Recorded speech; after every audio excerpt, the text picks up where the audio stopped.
처음에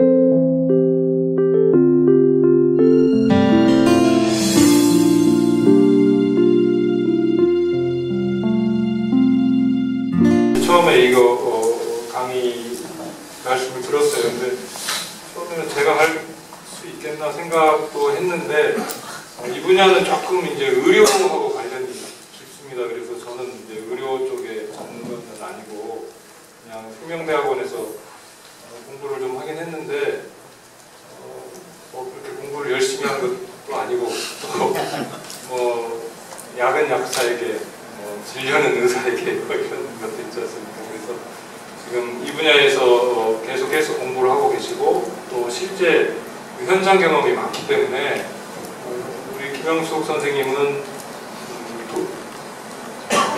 대학원 졸업하고 본인 경험하고 대학원에서 공부한 걸 가지고 책을 또 한 권 내셨어요.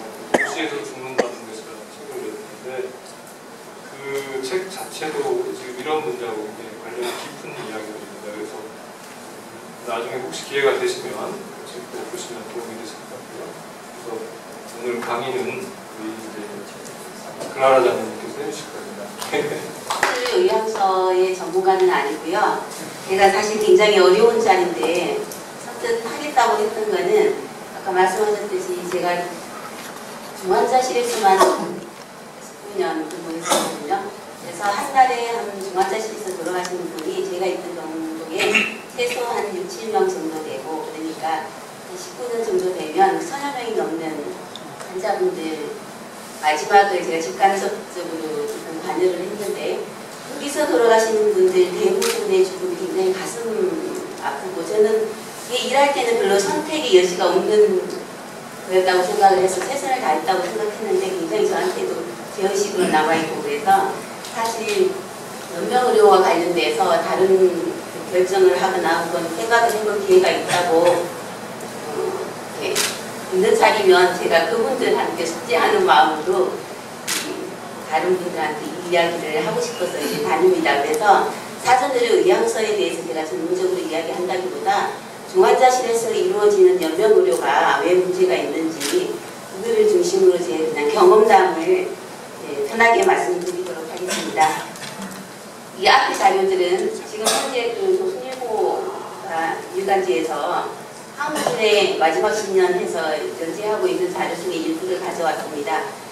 저희 나라에서 지금 한 해에 한 26만 명 정도가 사망을 하는데 그 중에 거의 90%가 급사는 아니에요. 다 만성질환이어서 죽음에 대해서 사전에 생각하고 마지막에 나는 어떤 시간을 보낼 건지 결정할 시간이 있었음에도 불구하고 대부분이 의료기관에서 사망을 합니다. 한 70% 정도. 26만 중에 대부분이 의료기관에서 사망을 하고 있는 상황이고요.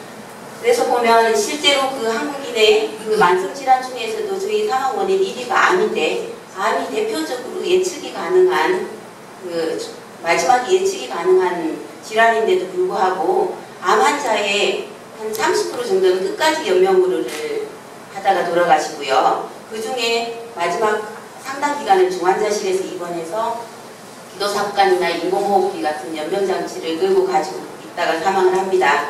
그래서 이 건강보험 심사평가원에서 한 사례를 든 거에 의하면 환자 한 명이 2년 2개월을 입원해 있다가 사망을 하셨어요. 마지막 암 환자분이신데 그 중에 150일을 중환자실에 있었다고 합니다. 그래서 저는 돈 이야기는 하고 싶지 않아서 이렇게 포함시키지 않았는데 우리가 쓰는 평생 동안 쓰는 의료비의 대다수를 생애 마지막 1년에 쓰고요. 그 마지막 1년 중에서도 한 60%는 마지막 3개월에 쓰고 그 중에 반 정도를 마지막 1개월에 쓴다는 통계까지 있는 만큼 그 생애 마지막 시기에 연명의료가 집중적으로 이루어지고 있다는 거죠. 그래서 보면 저희 나라에서 그 대표적으로 계속 이제 암이 만성질환의 대표적인 거여서 사례가 계속 나오는데요. 암 환자인데 사망 한 달 전부터 사망 당일까지도 항암제를 투여하는 한 30%. 그러니까 돌아가시는 날까지 항암제 치료를, 항암 치료가 굉장히 고통스러운 건 아시잖아요. 그 다음에 당일까지. 제 후배 아버님도 한 달 전에 돌아가셨는데 사망하시기 2시간 전에 CT를 찍다고 하더라고요. 그래서 결국 안 찍고 돌아가시긴 했는데 그래서 마지막까지 치료가 검사, 적극적인 검사, 항암치료, 인공호흡기, 기도삽관, 혈액투석 이런 종류이고 그게 대부분 고가이기도 합니다. 그래서 실제로 이거는 전문가들은 마지막 한 달에는 항암치료가 오히려 독이 되는 시기라고 얘기를 하는데 그럼에도 불구하고 이렇게 돼 있다는 거고요. 거기에 비해서 마지막에 환자분들의 고통을 통증, 암 환자들의 암성 통증 굉장히 고통스럽기도 유명한데 그래서 저희 나라에서도 비극적인 그런 기사들 많이 났었잖아요. 아버지를 아들이 살해한다든지 이런 일이 있었는데 그 고통을 줄여주는 마약성 진통제를 사용하는 비율은 저희 나라가 그 WHO에서 공고하는 공고율보다 훨씬 적게 쓰고 있습니다. 그래서 환자들의 고통에는 적극적으로 오히려 대응하지 않고 있고 연명치료만 너무 적극적으로 하고 있다. 이런 거에서 보면 국가별로 의료교육의 마약성 진통제 사용량인데 한국이 절대적으로 적은 것을 볼 수 있거든요. 그러다 보니까 죽음의 질을 저는 죽음의 질이라기보다 삶의 마지막 시기의 삶의 질인데 삶의 저희 나라가 이 OECD 국가 40개 중에 32위라는 통계가 나오는 것은 그만큼 그 삶의 마지막 시기에 적절한 의료적 처치를 받지 못하고 고통 속에서 사망하는 환자분들이 많다. 이런 결과가 나오고 있습니다. 제가 근무하던 중환자실 환경인데요. 이런 게 인공호흡기 기도삽관을 하고 이런 심폐소생술 같은 경우에는 제가 이런 환자를 한 번 봤었는데 이렇게 유지를 하면 한 달에 1억 가량 정도 나온다고 하더라고요. 이게 제가 알고 이런 연명의료장치가 실제 저희가 오늘 다룰 것은 기도삽관이나 인공호흡기, 혈액투석, 항암제 정도이지만 실제로는 점점 더 발달을 해서 제가 현장에 심장내과 중환자실에 있을 때는 이런 체외순환기뿐만 아니라 다른 여러 가지 종류 인공심장 박동기나 이런 종류들이 개발이 돼서 점점 더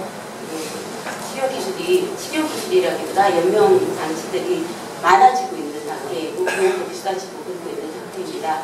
그래서 아마 저희가 사전의료 의향서에 보면 연명의료에서 대표적으로 공부하고 있는 게 이제 심폐소생술인데 심폐소생술은 말 그대로 심장과 폐를 다시 살리겠다는 거기 때문에 인공호흡과 이미슬린 심장 마사지를 이야기합니다. 그래서 드라마에서로 보는 거는 심장 마사지만 보는 거지만 실제로 이제 현장에서 보면 이렇게 심장 마사지만 하는 건 아니고요. 특히 중환자실에서 심폐소생술이라 하면 기도삽관 인공호흡을 기본으로 하는 거고 심장 마사지를 하고 그 중에 이제 5분 간격, 2분 간격으로 약물이 계속 투여되고 약물 적정성이나 이런 걸 평가하기 위해서 역시 5분, 10분 간격으로 동맥혈 검사나 이런 것들을 하기 때문에 이런 처치가 이루어질 때는 딱 마사지만 하는 게 아니고 모니터를 하기 위해서 동맥관을 삽입한다든지 약물 주입을 위해서 중심정맥관을 삽입한다든지 다른 침술적인 처치 여러 가지가 같이 동반된다고 보시면 되고요. 특히 이제 제가 중환자실에서 경험하면서 가장 고통스럽고 중요한 연명의료에서 중요한 결정 시기라고 보는 건 기도삽관 시기인데요. 기도삽관이라 하면 제가 여기 그림을 가져왔지만 이게 실물로는 안 보이실 것 같아서 이만한 굵기의 관을 목으로 넣는 거거든요. 그리고 나면 환자분들이 굉장히 고통스럽기 때문에 이거를 깨물고 빼려고 하고 뒤로 물고 그러시기 때문에 못 물게 이걸 입에 하나 더 넣고 계시는 상태가 되는 거예요. 그래서 기도삽관을 하는 과정에서도 제가 기도삽관 좀 그렇긴 하지만 그래서 이 기도삽관을 하는 과정에서 환자분들이 보통 이렇게 마취되어 있는 상태로 수술장에서는 하지만 중환자실 같은데 응급 상황에서는 마취된 상태에서 환자분 호흡이 유지되지 않는 상태에서 5분 이상 지연이 되면 뇌에 이제 영향을 받기 시작하잖아요. 그러니까 대부분 마취하지 않고 합니다. 그러니까 환자분들이 굉장히 저항을 하는 와중에 억제대를 하고 저항을 하기 때문에 많이 다치기도 하시고요. 이가 내리지 막 이렇게 빠지기도 하고 이렇게 하는데 굉장히 고통스러운 과정을 거쳐서 기도삽관을 하고 인공호흡기를 적용을 합니다. 근데 이거를 결정을 할 때 의료적 관념으로 보면 제가 이번에도 저희 연명 의료를 받지 않겠다고 이미 결정한 저희 후배 아버님 임종 현장에 있었는데 중환자실을 가자고 하는 시점에서는 중환자실에 갈 건가 말 건가면 이렇게 상태가 안 좋아서 중환자실에서 오셔야 할 것 같은데 중환자실로 가시겠냐 아니겠냐만 가족이 결정을 하는 거예요. 가족은 모르고 중환자실 가서 그 의사들이나 간호사들이 많으니까 더 잘 봐주겠지 하고 갔는데 간 다음에 이제 이루어지는 게 바로 기도삽관, 그 중심정맥관 삽입 이런 처치들이 이루어지는 거예요. 그래서 제가 그걸 알기 때문에 그 해당 의사한테 제가 알지만 그 얘기를 또 했습니다. 이 환자분이 연명 의료를 받지 않기로 한 분인데 어쨌든 따님이 올 때까지 그 활력 증후를 유지하기 위해서 중환자실이 더 유리하다고 하니 중환자실에 내려가긴 하겠다. 근데 기도삽관을 하기 전에 반드시 가족하고 다시 상의해달라 했더니 그러는 거예요. 기도삽관은 호흡 유지가 안 되는 소음부 상황이 있기 때문에 가족하고 상의할 대상이 아니고 상의할 시간도 없다. 그렇기 때문에 중환자실에 가면 기도삽관을 하는 걸 전제로 하는 거다. 이렇게 얘기를 하더라고요. 저는 제가 있던 현장에서도 대부분 그랬습니다. 근데 이 경우는 환자분이 연명의료를 받지 않겠다는 분명한 의사가 있었기 때문에 제가 한번 얘기를 해봤던 건데 아마 이게 이제 의료기관의 반응이고요. 그 의사들이 잘못된 게 아니라 의사나 간호사들이 현재 그게 최선이라고 믿고 교육받았고 그렇게 빠른 시간 내에 대처하는 게 가장 뛰어난 전문적인 의식이라고 배웠기 때문에 그럴 수밖에 없다고 생각을 합니다. 인공영양이라고 나와 있는 거는요. 이 정도 줄이 이렇게 코로 들어가서 한 60cm 정도가 들어가는데요. 이쪽을 통해서 이렇게 주이나 이런 유동식을 드리는 걸 인공영양이라 하고요. 트랩 투석은 많이 보셨겠지만 밖에서 신장 콩팥 역할을 대신해주는 기계가 있고 그러기 위해서 역시 이런 관이 혈관을 통해서 목에 있는 혈관이나 대퇴부에 있는 혈관을 통해서 들어가기 때문에 역시 관을 꽂는 과정에 고통 같은 게 있을 수 있고요. 그 다음에 대퇴부나 이쪽으로 들어가면 혈관 내에 출혈을 막기 위해서 환자분이 꼼짝없이 똑바로 누워 계셔야 된다든지 이런 고통이 같이 있을 수 있습니다.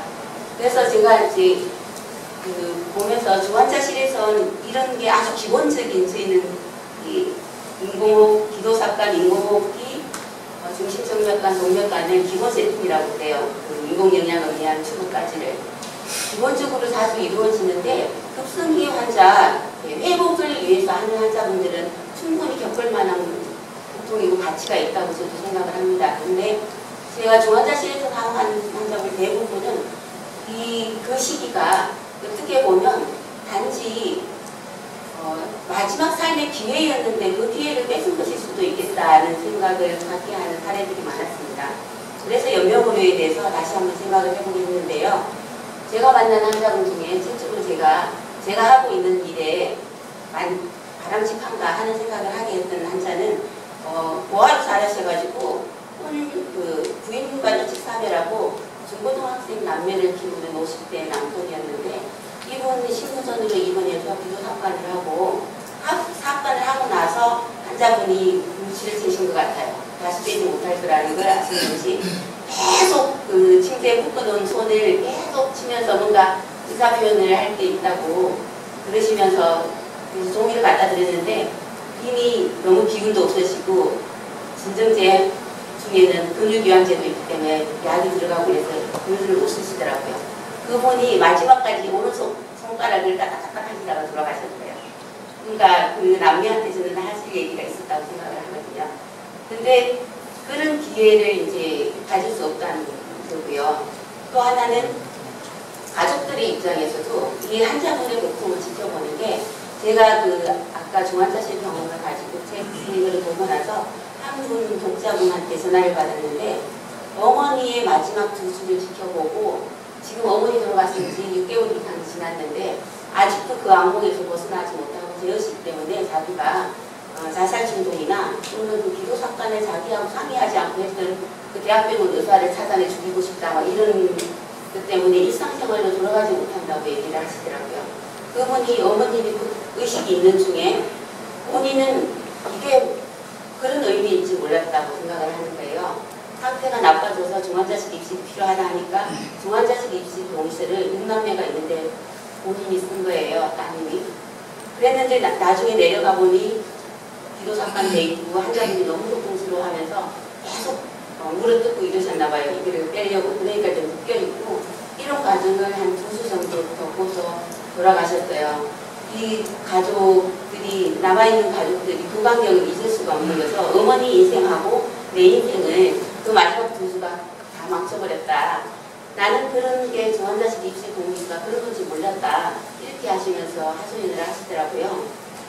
그러면서 그 어머니 마지막 모습, 묶여서 발버둥 치는 모습이 자기가 지옥을 본 것 같다고 그런 말씀을 하셨어요. 그래서 저는 연명의료가 단순히 환자의 마지막 삶의 기회를 뵙고 또 환자분한테는 실제로 아까 보듯이 굉장히 고통스러운 처치이기도 하고 가족들한테도 나눌 수 없는, 잊을 수 없는 상처가 되기도 한다.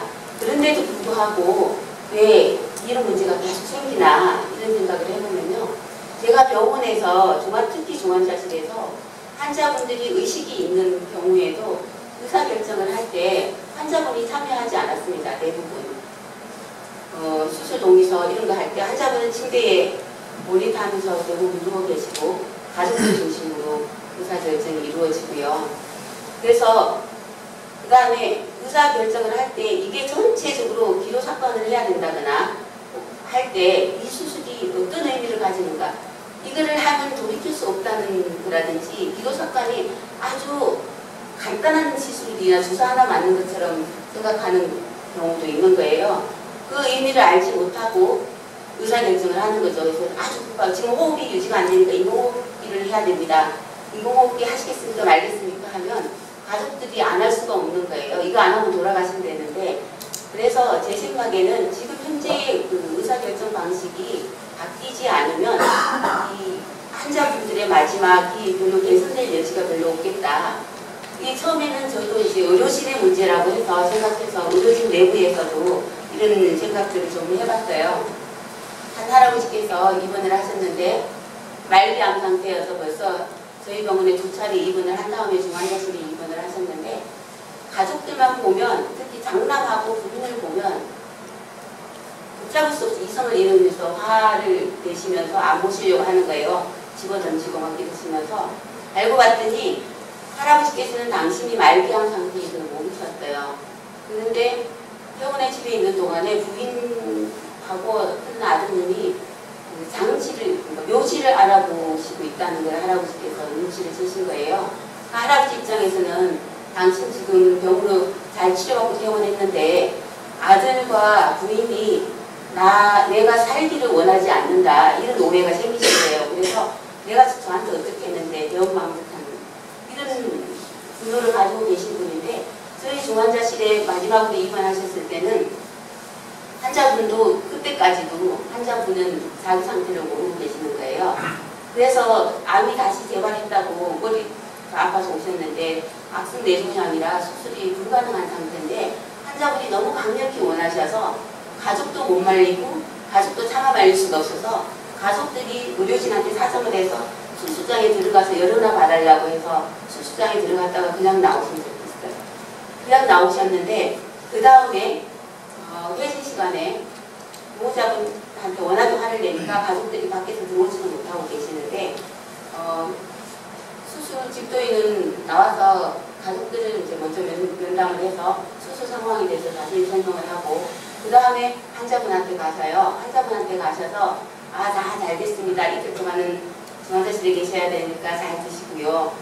이런 상황이어서 저는 그 전에도 한번 그런 가족에 대한 오해 때문에 할아버지께서 돌아가시는 날 마지막 날을 할머니한테 꼭 병동에 할머니가 오셨는데 당신 말씀을 들어주지 않고 의료진 편을 들어서 자기가 화장실 가겠다는 걸 몸까지 말렸다고 해서 막 손찌검을 하고 이러다가 웃긴 채로 돌아가신 경험이 있거든요. 그래서 이 할아버지도 그렇게 가시면 안 되겠다. 사는 날은 삶의 마지막 날 가족한테 폭력을 행사하고 돌아가시는 그는 또 있으면 안 되겠다 싶어서 제가 주치의한테 그때는 이야기를 했었거든요. 가족들 의사들하고 상의해서 환자분한테 진술을 이야기해야 된다. 근데 결론은 결국 얘기 못하고 일반 병실에 가서 가족들이 상의해보라고 하고 그냥 가셨어요. 그래서 이런 게 굉장히 특이한 한두 사례인 것 같지만 실제로는 굉장히 흔한 대사입니다. 저는 제가 있진 않았던 병원이지만 서울대 병원에서 이 DNRD를 하면 심폐소생술을 하지 말라는 사전 의사 결정을 하는데 19% 한 명 빼고는 거의 다 가족이 결정을 다 했어요. 그리고 이것도 사전에 한 게 아니라 연명 치료를 할 때는 다 하고 인공호흡기 구조조건 다 하고 있는 상태에서 이제 심장 정지가 올 것 같을 때, 그러니까 사망 하루 이틀 전, 길게는 일주일 전이었어요. 의사 결정이 이루어졌기 때문에 사실상 그 연명의료를 제가 안 하겠다는 결정을 하는 이유는 삶의 마지막 시기를 원하는 방식대로 살고 삶을 마무리할 기회를 갖겠다는 거랑 고통을 받지 않겠다는 건데, 보통 술은 연명치료들이 다 이루어진 다음에 딱 그 심장 마사지만 안 하는 경우거든요. 이렇게 되면 이런 것이고, 실제로 또 다른 여러 가지 연구들이 있는데요. 보면 대부분의 우리나라 국민들이 당신이 연명의료를 받겠냐 하면 나는 안 받겠다 해요. 가족들이 부모님이 그런 경우에 연명의료를 하겠냐 하면 대부분 훨씬 많은 수가 연명의료를 하는 쪽을 선택을 해요. 왜냐하면 부모님을 포기했다는 혹은 가족을 포기했다는 비난이나 누군지 책임 이거로부터 자유롭지 않기 때문에 그렇게 하고요. 대부분 병원에 가면 의료진이 의사결정을 주도를 하지만 연명의료 중단과 관련한 문제는 굉장히 법적인 문제도 많고, 그러니까 의료진도 그게 대해서는 확실하게 의사결정을 해주지 않습니다. 그러면 가족들이 이제 의사결정을 하는 방식이 되고, 가족 중에서 그러면 한 부분이 연명의료가 이렇게 고통스럽다는데 환자분한테 우리 아버지한테 꼭 해야 되겠냐 하는 경우에도 가족 중에 한 명이라도 대부분 우리 아버지를 포기하자면 그냥 이런 반론이 나오면 대부분 사실 그쪽으로 가장 안전한 방법이거든요. 근데 그 고통은 환자분이 감당을 하는 거기 때문에 저희는 이제 생각에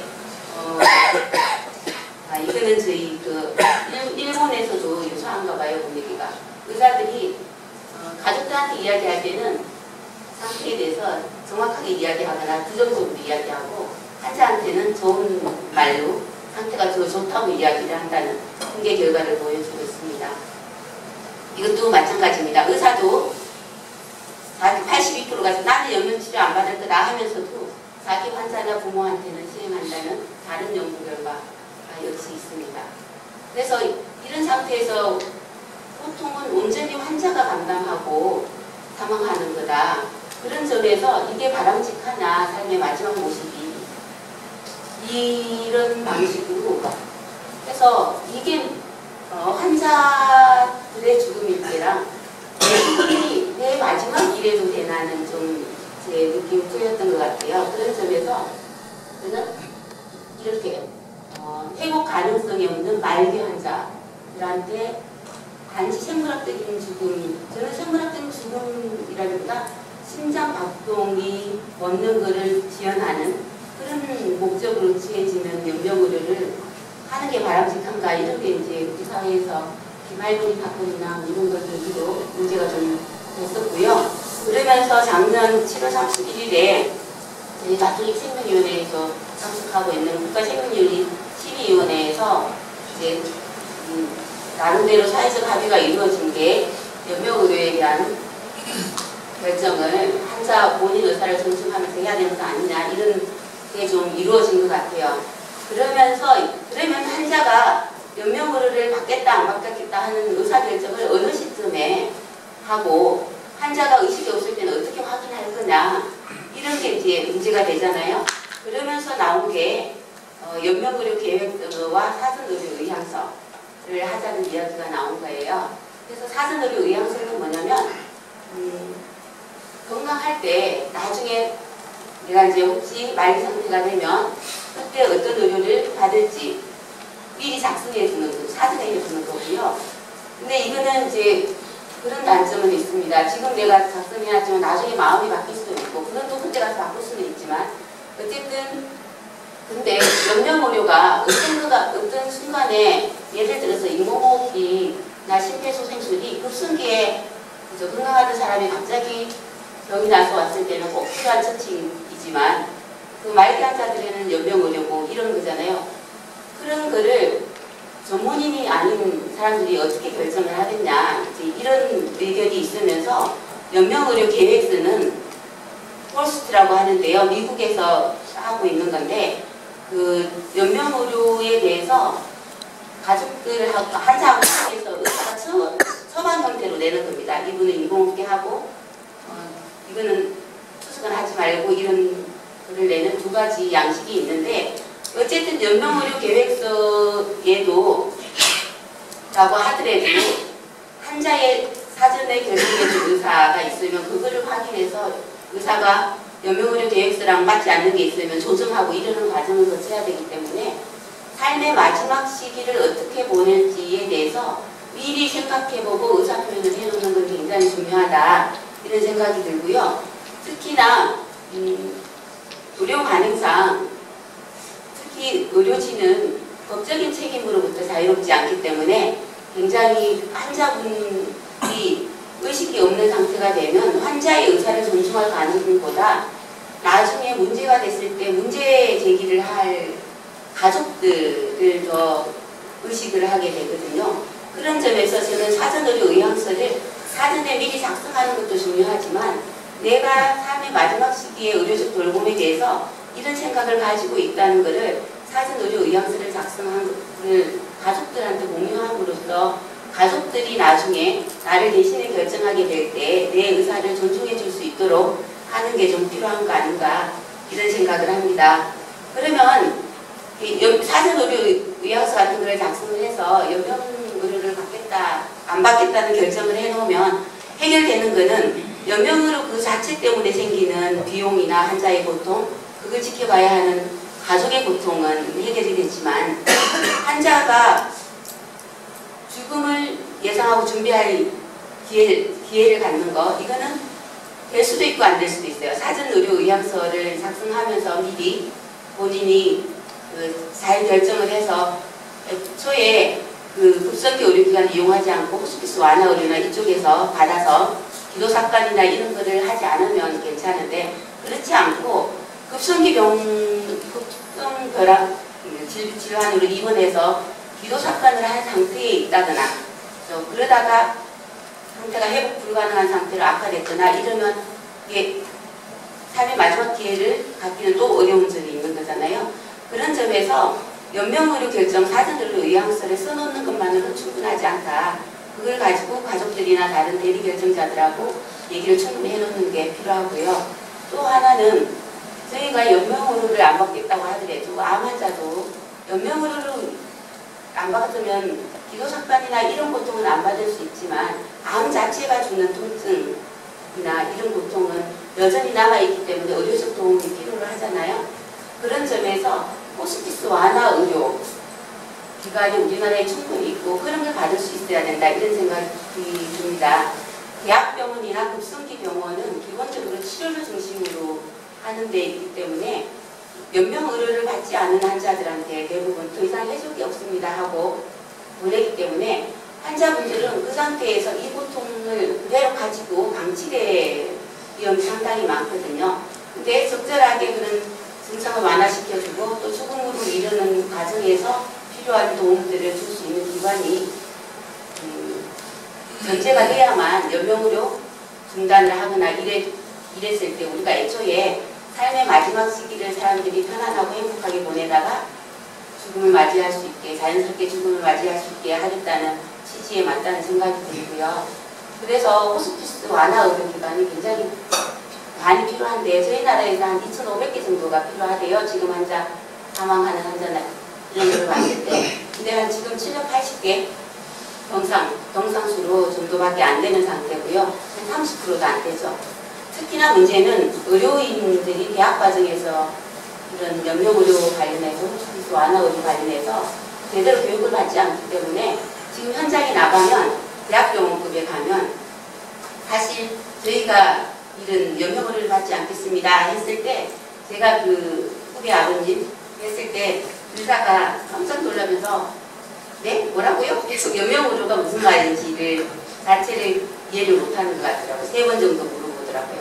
연명 뭐라고요? 이렇게 하면서 연명의료 안 받기를 안 보입니다 했더니 그런 상태니까 이분은 그래서 호스피스 완화의료만 받겠다 해서 외래를 다니시던 분인데 우리나라 진료 환경이 굉장히 분절돼 있잖아요.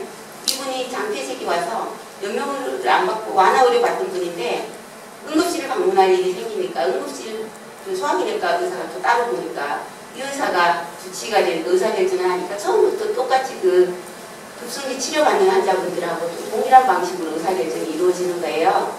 CT라는 게 동서 쓰시죠. 보호자들께서 안 합니다 해야만 이 단계에서 연명의료, 원치 않는 연명의료를 시작하게 되는 그 난관을 극복할 수가 있었어요.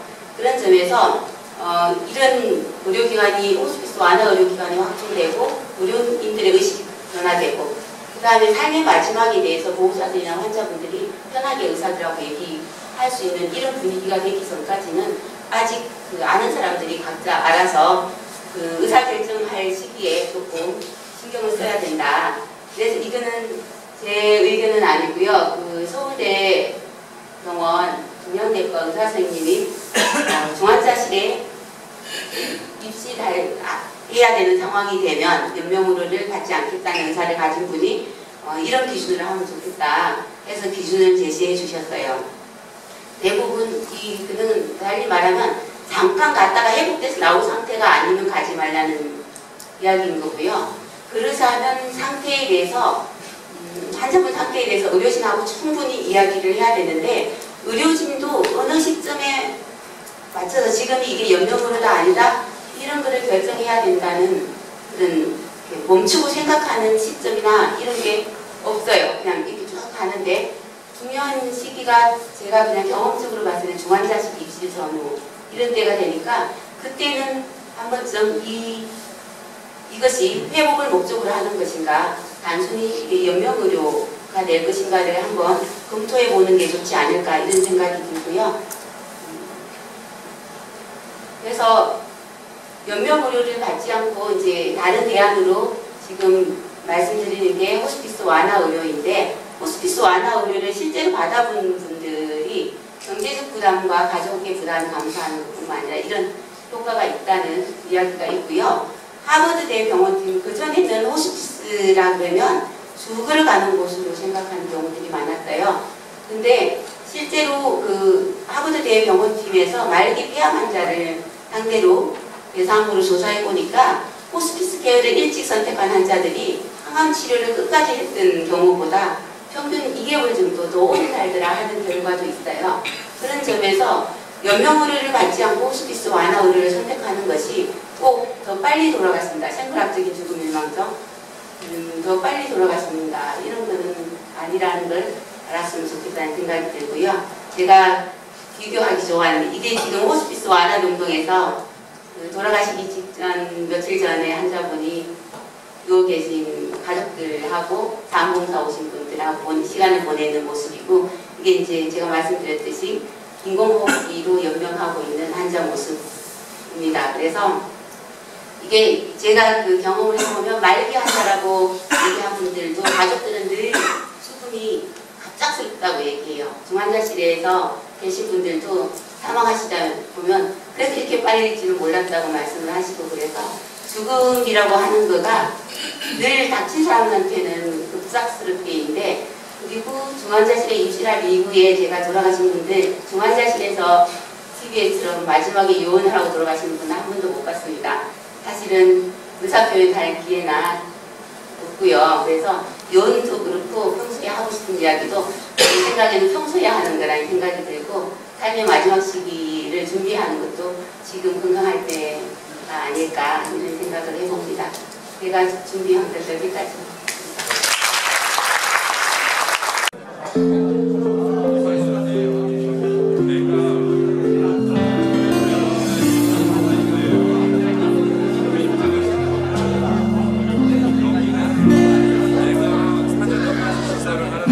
오신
주셨어.